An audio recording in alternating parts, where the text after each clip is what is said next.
This is a Rogue Media Network podcast.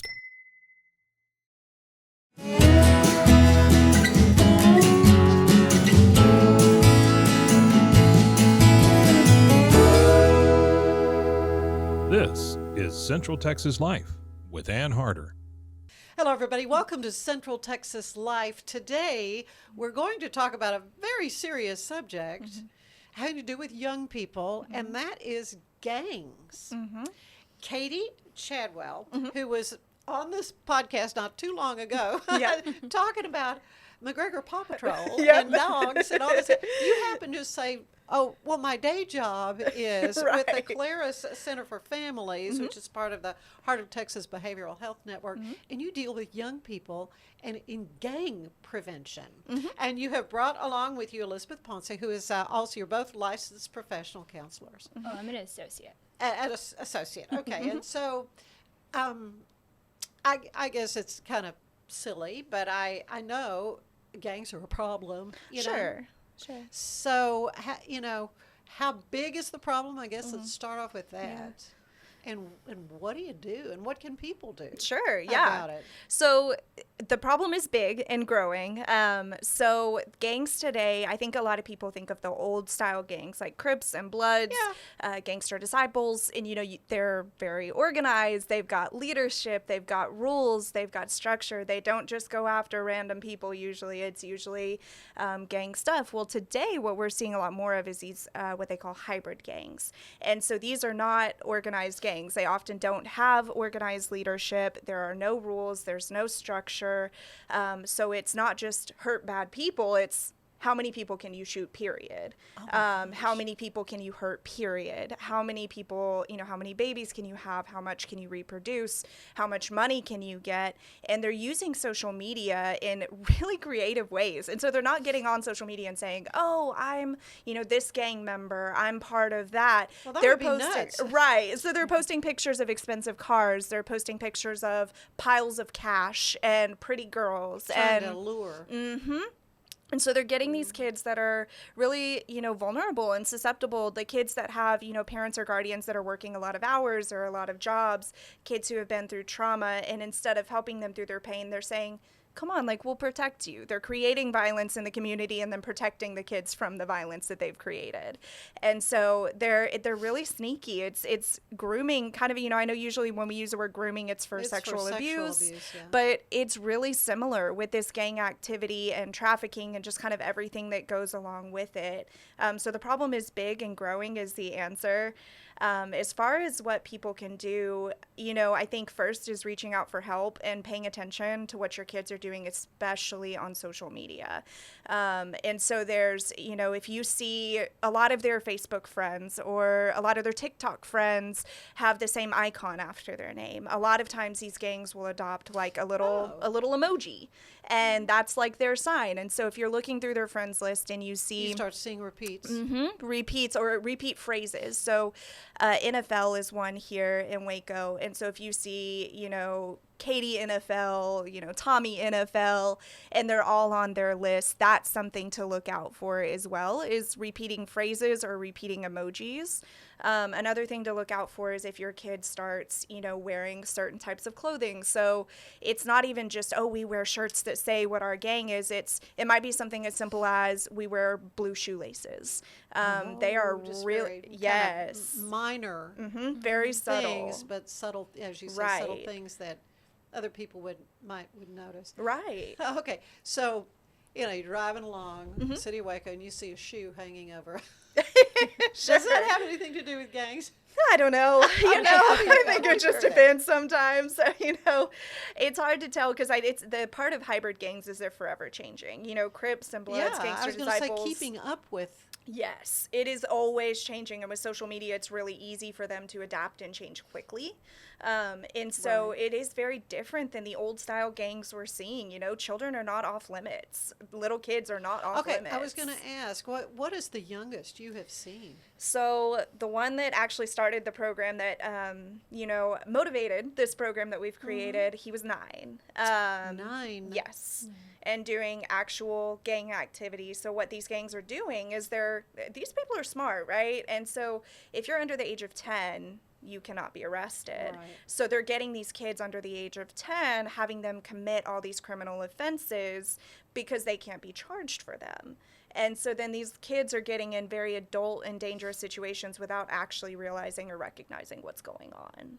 So are they committing crimes they don't know it's a crime? They don't know any better, or Depends on the kid. I think some kids know, but I mean, if you've grown up with it and, you know, your brother's in a gang, your uncle's in a gang, your dad's in a gang, you know, It's you the just don't know family better. business. Yeah, it's what you do. You don't feel like you have a choice all of the time. And so, you know, the kiddos that have families involved in gangs are the hardest ones to reach just because it's all they've ever known. Other kids, yeah, they get maybe groomed have into it older and don't brothers or know. whatever that they Right. look up to. And Right. So it's hard. Some know, some don't. But it's still the pull is the same. Well, I just know, you know, in all my years of reporting news, you know, and you, particularly teenage victims of gun violence, Right. you're just thinking, this isn't a random No. thing that happened. No. And here in Waco, we've seen a lot of it recently with, you know, Yeah. kids Oh, yeah. shooting kids. And, you know, then that doesn't just end the one person's life, it ends the other person's too, because then Not they're to going to mention prison. the effect on and the family. And, absolutely. It creates trauma for the community. I mean, it scares people, and then then here comes this person that says, "Let me protect you. You saw that shooting. Let me protect you. I got you. We're family." Because that's what they say a lot too. My kids will say, "I'm not in a gang. It's a family," and it's like, okay. well, okay, I want to bring Elizabeth into this Yes, conversation. yes, Some, yes. you know, in your work, how long have you been working with this area, in this area? With Clara Center. Mm-hmm. So I've been there for 2 years. So I started as a case manager and then did my graduate internship at Clara's for another year. And now I'm starting, I guess, another year as a counselor, licensed professional counselor associate. So I'm working towards getting my full license there. So it's a process. Yes. So what led you into this area? What made you think, oh, this is what I want to do? Man, you know, like I get that question a lot, and actually I didn't start in this field at first. So I was actually going to school to be an engineer. That didn't happen. So Okay. and That's a little different. Yeah, but always, like, you know, since I was little, like I went through things when I was a kid, and I went to counseling as a kid. Did you? I did. So as a teenager, actually, and you know, like I think that experience is kind of stuck with me. And I remember being like a freshman and choosing, okay, like what do I do a freshman in college? And I was like, okay, well, my dad didn't really want me to go into like the psychology counseling field, but I think eventually I just like kind of came to it. And Yeah. now I'm here. You just felt called to Yeah. that. Yeah. Well, it has to be a calling, because the individuals you deal with have got to, they've experienced trauma, and then you can be secondary trauma if you're not careful Absolutely. with the stories that you hear. Absolutely. Yeah. And it is hard. And, you know, I think for me, my background is similar with coming to counseling. I always knew I wanted to, but, Did you know, I went through a lot of trauma as a kid, and Oh. I didn't get to go to counseling, but my younger brother did, and it saved his life. And I saw that effect on him. And, you know, I had a teacher that was so impactful, Miss Green, I'll forever and always remember, you know, was really there for me. And so my whole life has been like, I'm not here to fix problems. I'm here to let someone know they're not alone, like she made me feel. And so, you know, I think at least most people that we work with, almost everybody we work with, has this strong drive and this strong passion to make a difference. And that's kind of where this GAPS thing came from. You know, we're in counseling with these kids and we're seeing them younger and younger get recruited to gangs. And, you know, I went to one of our other supervisors of our juvenile justice program, Shamika, and I was like, there has to be something. And she's on what's called the gang collaboration here in Waco, which has representatives from a bunch of different places. And I said, tell me, what are the resources? What is there? What can I give to this family? And she's like, there's nothing. Oh my gosh. And I was like, well, that's a problem we can fix. That's not good. Like, we're the local mental health authority. We can fix that. Yeah. And so we came up with this GAPS idea, and it and you that know, stands for? Gang Awareness, Prevention, and Safety. Okay. And so we came up with this GAPS idea. We actually just hit our first anniversary, which is so exciting. Yeah, it's new. It has grown a lot, and we've been really, really grateful. We've had amazing partners. Maybe our biggest is the Sheriff's Department here in McLennan County. They show up to all of our events. They bring tons of people. They help us promote it. You know, we had a meeting with the sheriff himself, and he was like, however we can help, we are going to How can help. we help? Yeah, because they are certainly aware of the problem. And Waco PD too has been huge. And so their neighborhood engagement team, they are wonderful humans. Brighton and Officer Vice, they're both amazing humans who come to all of our events and see us out in the community a lot. And, you know, we have a lot of other community partners too. And so we've got, you know, like CIS and STARI and Family Abuse Center and just tons of people that are here to help however they can, which is really, really cool. Yeah. The crime victims and advocacy group, I had the chance to visit with two of the ladies from there, you know, and in researching that, of course, on their website, the numbers they have are just staggering for sexual assault of kids. You know, 1 in 4 girls by the time they're 18. Right. Sure. Well, I mean, I can't even imagine. I can't even get my head around that. And yet, I mean, you, and not that that's what your background is, but you both, you know, had reason to need counseling because somewhere along the line you were hurt. Yep. You were hurt by somebody. Yep. And 9 times out of 10, I bet it's somebody you trusted and loved. Absolutely. And that's exactly what this gang thing is. And that's what we're trying to teach is we've kind of got 3 main facets of what we're doing is we're teaching about gang psychoeducation. We're teaching about any kind of related things. So substance use, early legal system involvement, trafficking, kind of those related subsets. Yeah, it all just, It all comes together. And then the third thing is like healthy relationships. So a lot of these kiddos just don't know what that even means. And they think that choosing the gang member is the only option because they don't know what a healthy relationship is. So we talk about what does that even mean? What is a healthy boundary? How do we set boundaries? How do we say no to peer pressure? And so every 3 months, we have a big presentation. We do it at different locations throughout the city. Our last one was actually in Belmead for the first time. So we go around because we don't want transportation to be an issue. So we try and hit a lot of different Make areas. it easy for folks. We provide free dinner. We've Paparolos and Bubba's. Yes, thank you. But both of those businesses are such great community So members. they've both given us pizza twice. They probably just give you so food. much, yes. And then Bolero has been huge. Top Golf, main event. We've had tons of because we give away prizes too. We do raffles and fun things for people to do. Absolutely. And Hawaiian Balls gave us some for not the last one but the one before. And so it's really neat. So we have every 3 months we have it where again we give free dinner. We have community partners come set up tables. So if people need help, we've got Medicaid representatives there. We've got chiropractors there. We've got, you know, STARI and Family Abuse Center and CIS and just all of these. Any resource you need, we got it. And if we don't, we'll find them. And so then we have people come speak. So the presentation is an hour and a half. And we do a combination between experts and people with lived experience. So experts would be, we've had like Waco PD speak. We've had Sheriff's Department speak. Our last one, we had an ER doctor speak. We've had Unbound come speak about trafficking. But then the lived experience is really the meat because we're finding people who have either had early legal system involvement, who have had gang involvement, who have had substance use, who have been trafficked, and they're coming and they're openly sharing their stories about what led them to those choices, what it was like, what helped them turn it around, and what life's like on the other side. And I will tell you, 10 out of 10, the experts are amazing. I learn a lot from them, but the kids, that lived experience is where it's at. And so it's like you're not alone. Like, and that's the thing.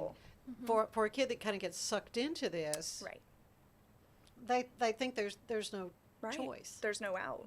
And there's no out, and that they're alone in all this. And if they can see or hear, this person got out of that. Right. And life is great now for them, you know? And it's cool. So we've had people who have been freshly released from prison come and immediately share their stories with us. And, and it's incredible. And then, like I said, law enforcement, I can't speak highly enough. Waco PD and Sheriff's Department, they come out of uniform and they just go interact. Like half the time the kids, I don't even know if they know they're cops. But they're just interacting with these kids. Hey man, like you play football, you know, you play basketball. They're getting to know them, and they're there not because they have to be. They're there because they want to be. They genuinely want to help with the preventative effort, and that's what we're trying to create is a preventative effort to get to kids before they join the gang, and let them know there's another choice and that we're here to help and people care.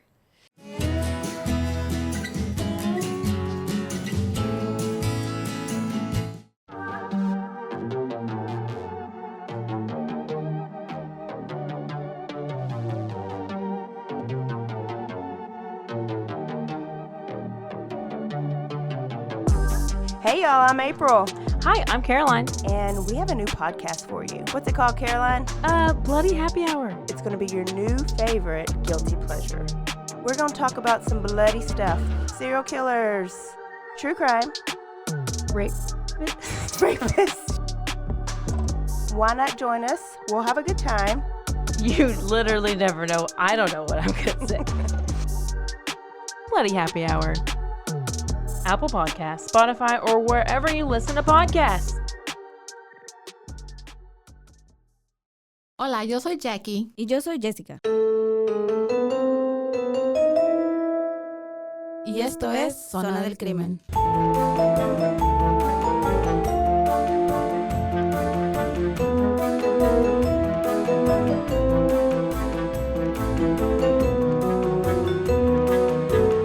Un podcast donde hablaremos sobre casos de crímenes reales Y eventos impactantes que han quedado marcados a través del tiempo. Recuerden que nos pueden seguir en Facebook, Instagram. o donde escuches tus podcasts favoritos.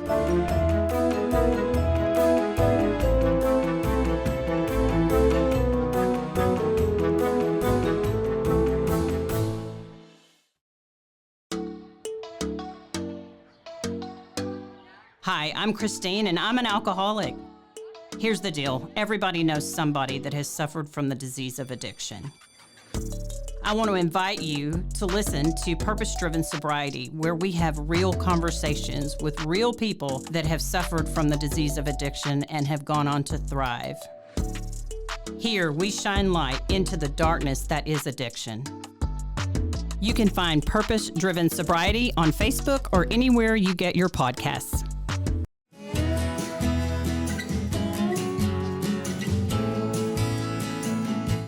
Well, you say that it is a problem, though, that's growing. Yes. But it sounds like you have to be so on top of the social media.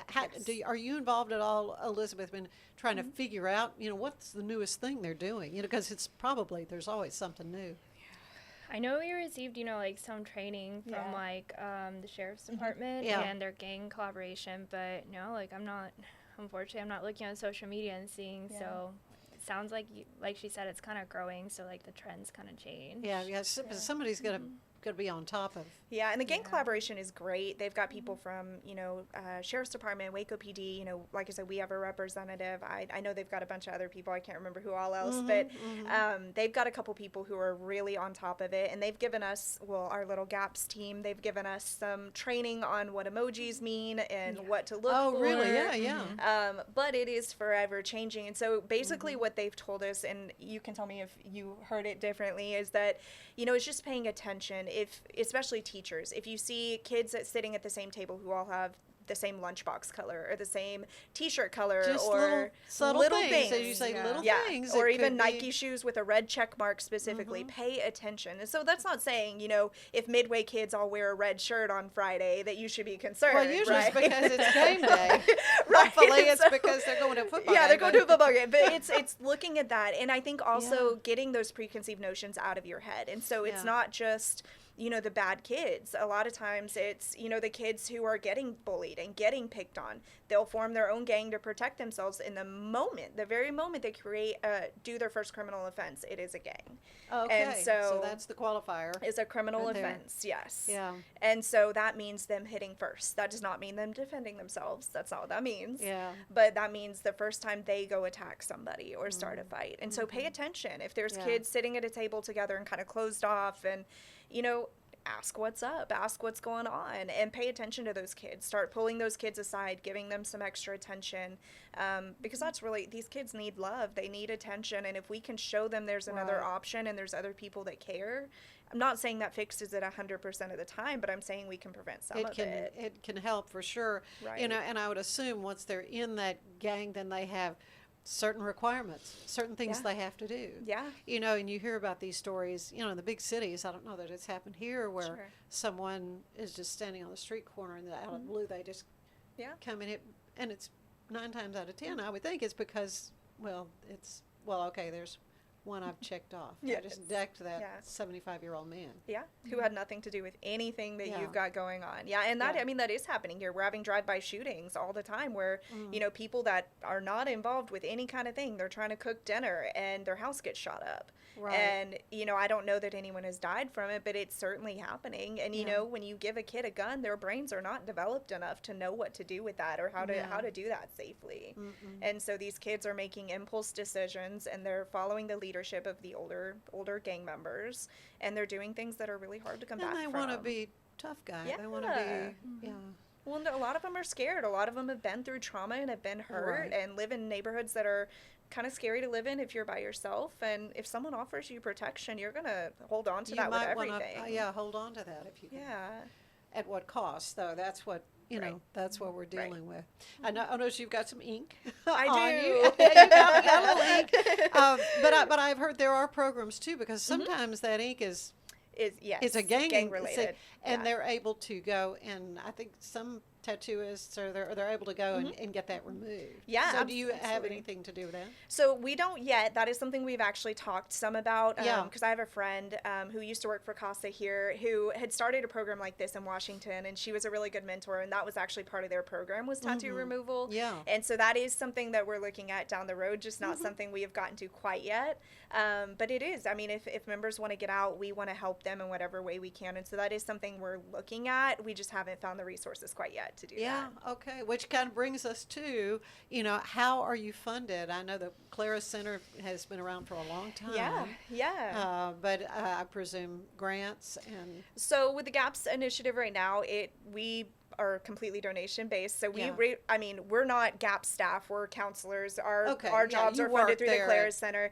So we Behavioral don't have Health any Network. specific staff that is getting paid to do GAPS. This is all on top of our little panel, which is us, and then Shamika Pettis, Hayden, and Bambi. This is all on top of our normal day-to-day job. This is a completely volunteer effort. And Wow. so food is donated.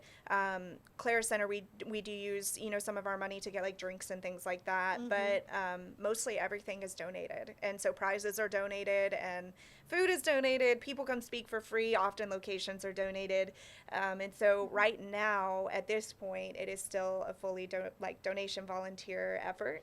Yeah, but you could probably use maybe some help from Yes, the community. yes. Just coordinating stuff. Yes, Doing absolutely. nothing more than make phone calls or whatever. Yes, yeah. So prizes, or if there's any organizations out there that want to help us with food, we're Yeah. always looking for stuff for our events. We're out there doing community events all the time. So anyone that has a location they think might be good for this, definitely give us a call. Or, schools. Eventually, we want to get into schools and do a miniature version would of this. be huge. Huge. Get them where they are. And so Yeah. we want to do a miniature version. So instead of an hour and a half, we'd break it down into two 45-minute segments where we do, it during a specials period, and then maybe a couple weeks, a month later, come back and do it again. And again, we would bring one guest speaker with us that has lived experience, and each time.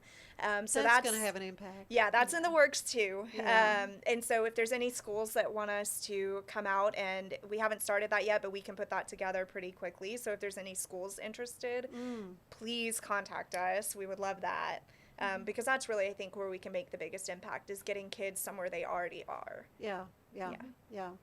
So can you think of a story, without using names? Sure. Elizabeth, I know you've kind of been at this a little while. Somebody that kind of made an impact on you that was maybe involved in a gang. So right now, I actually do not have a kid that I see that's involved That's, in a gang. I guess that's good. Yes, but I do get stories from, multiple kiddos that I see I that bet. actually just kind of witness criminal activity or like things like that. Somebody that maybe hasn't experienced this will be like, one thing that comes to my mind is this like a specific kid talking about gunshots. Yeah. Like hearing gunshots basically every day. And at this point for them, it's just normal. It's like, oh, okay, well, I heard it. No big deal. Right. So, but to me, it sticks with me because, Yeah. It's hard. yeah, it's hard. What about you? Yeah, so mine is my kiddo for the motivator for all of this, was 9 years old and Yeah, was you doing, mentioned. really dangerous things. And it's hard once they're embedded, because he had been embedded for quite a while by the time I got him and picked him up and found out. And so it's really hard to break them out of that, but it's really cool to see them once they finally start to trust you and they start opening up and actually telling you real feelings for the first time, which sometimes can take years. It's hard. I mean, for this particular kiddo, it's taken years for him to open up. And, there's still struggles. It's not an overnight fix. And I think that's what I would tell counselors is if you've got a kiddo in a gang, do not give up on them, because they just need you to prove that you're going to be there and you're going to be consistent and you're not this big bad authority that, they've been warned about. You just have to be consistent, because eventually they'll open up. And that's what I've experienced with mine, at least. And just pray they survive. Yeah. Yeah. I mean, it's really life or sad. death. It's life and death. I mean, and that's what we say all the time. It's the work we're doing is life-saving. And we take it seriously. We absolutely look at it like that. Our counseling work and the GAPS program, we look as life-saving. It is important work, and we definitely view it as such. Well, I am honored to just get to hear about this and to know that you all are doing this just voluntarily because you see the need. And I love those stories, that, I see a problem. Yep. What can I do to help? Yep. And then it becomes this big thing. Yeah. Well, and I also want to say our director, Ron Kimball, is the greatest human ever. And so Shamika and I, we had that conversation, and I said, well, I have this idea. What do you think? And she's like, I love it. Let's go to boss. And I was like, okay. So we go to Ron, and he's like, what do we need to do to make it happen? Yeah. There was no question. There was no, how are we going to fund this? There was none of that. It's, this is a problem. That's a brilliant idea. Let's do this. What do we need to do? And Ron has had our back 100% since. And so we are very lucky too that we have the greatest director of all time. So the GAPS program. Well, so again, how can folks get in touch with you? Or is there a way, I guess, to donate if they want to donate? So as far as donations, items are usually easier. So prizes, or if people want to give us food. So Especially just calling, things that kids would like. Yes, things kids would like, 100%. And so calling our main Clare Center number, 254-752-7889, and then you'll put extension 3100. That'll take you to our front desk. And then you can just ask about the GAPS program, and they'll send you to one of us, whoever answers the phone, because we're in session a lot. I bet but you're dealing whoever with answers the phone, they will send you to, it'll either be me or Elizabeth or Shamika, Hayden, or Bambi, and we are all, all ears and would love to talk. And so if schools want us to come in, call that same number. If people want to donate items or things, call that same number. They'll get you in touch with us for sure. Well, we'll include that number in the posting when this drops. So. Perfect. Thank you both so much, Elizabeth and Katie. What you're doing is just awesome, and I appreciate you so much. We appreciate you. Thanks for And having us. thank you for joining us for Central Texas Life. We'll see you again next time. Bye-bye. Central Texas Life with Ann Harder is part of the Rogue Media family. Be sure to check out our other shows at roguemedianetwork.com. Please rate this show 5 stars on iTunes, Spotify, YouTube, or anywhere you get your podcasts. Join us again soon for more Central Texas Life with Ann Harder.